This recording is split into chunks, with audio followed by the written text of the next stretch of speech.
George Orwell in 1984 refers to Big Brother as this sort of, one gets the sense that the game is that he's this loving tyrant, or at least his people believe that all of the cruelties are done out of some kind of a benevolence. And it seems to me that there's a longing that people have for perhaps a benevolent tyrant who will come in and straighten things out for us. Dostoevsky spoke about how people long to take their freedom and lay it at the feet of a benevolent church that might act in a tyrannical way. Yeah.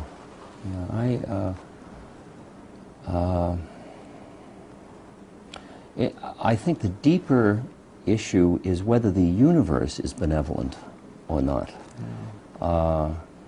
Because we all see that when you invest in an institution or another person, you are investing external to your own deepest inner truth. And you've constantly got to be running that back against your inner truth. You can't just join a club and then say, I surrender to the club.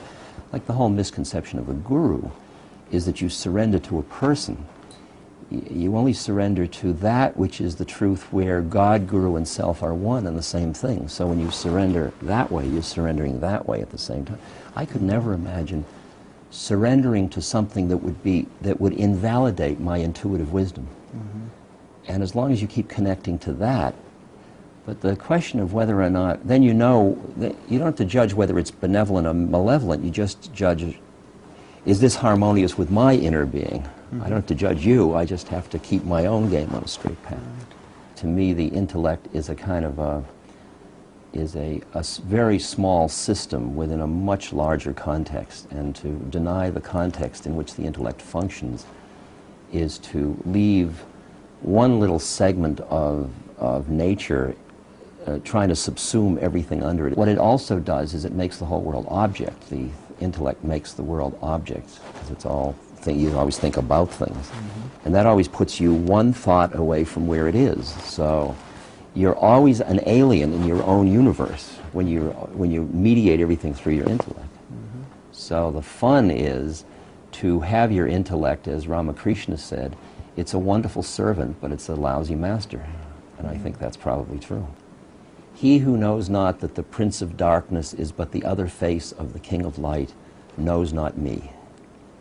That's the one. It's interesting that all these religions, in our Western sense, I mean Christianity and Judaism and Islam, are really monotheistic. They believe in the one, like Shema Yisrael, Adonai Eloheinu, Adonai Echad. And yet, they always live within the two. It's like, it's all one, it's one except for me, or except for us. And so we end up mea culpaing ourselves. Because it's chutzpah in exoteric Western religions to think that you are one with the one. We say it's all one, but we don't really act as if it were all one. See, religions do provide exquisite practices to get deeper into the spirit. The problem is that every practice is entrapping. I don't care whether it's meditation or Catholicism or the Torah or drugs or whatever, yoga or whatever it is, they're all traps. And the game of method is that you've got to use the trap and risk being entrapped with the expectation that it will self-destruct if it really works. The problem is, if it really self-destructs, the whole priest class is out of business in institutional religion. So that the game has a funny kind of top, a false top on it, because it's any institution that starts to have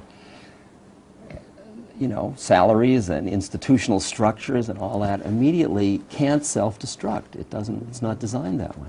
The use of serving somebody to transcend the dualism between the server and the served. I mean, I'm talking about it as a very precise method of enlightenment, of serving where there is no server. Because the Bhagavad Gita says, be not identified with being the actor, and be not attached to the fruits of the action. But still you do it. Now, how do you help somebody where you're not attached to how it comes out and you're not busy being the helper? That's the art form. Then you're just doing what you're doing because you're doing what you're doing. You are the help. You're not the helper. You're the help. And who's getting helped remains open to question. If you're not getting helped by being a helper, forget it. You must be standing in the wrong place. An individual who will kill somebody because that individual feels they have the right way or the only way already their mind has made another person them. So what they're saying is they're going to kill all the thems. Well, there are two ways to kill the thems. One is you go, you know, with a machine gun. And the other is you extricate yourself from a world of us and them in your own mind. And then you've killed all the thems, and there's only us left. The guy's in Guatemala, and one of the women, these women, widows, whose husbands have been murdered before their eyes, one of these women said to me through a translator, "Thank you so much for leaving your home and family to come to help us." And I just opened to it, and I said, "I didn't. You're my home and family. I mean, who's leaving what?" And I felt that, the truth of that at the moment. Because she was defining it in terms of that she was them. But I didn't see her as them. She was us. And that's part of the excitement of being willing to risk in service, seeing the beloved in all the forms and seeing yourself in all the forms, instead of averting your eyes from pain and suffering, to turn around and embrace it into yourself without being afraid you're going to be drowned by it. Because you know you can say no without closing your heart. You learn how to keep your heart open in hell. You see the horrible beauty of the universe.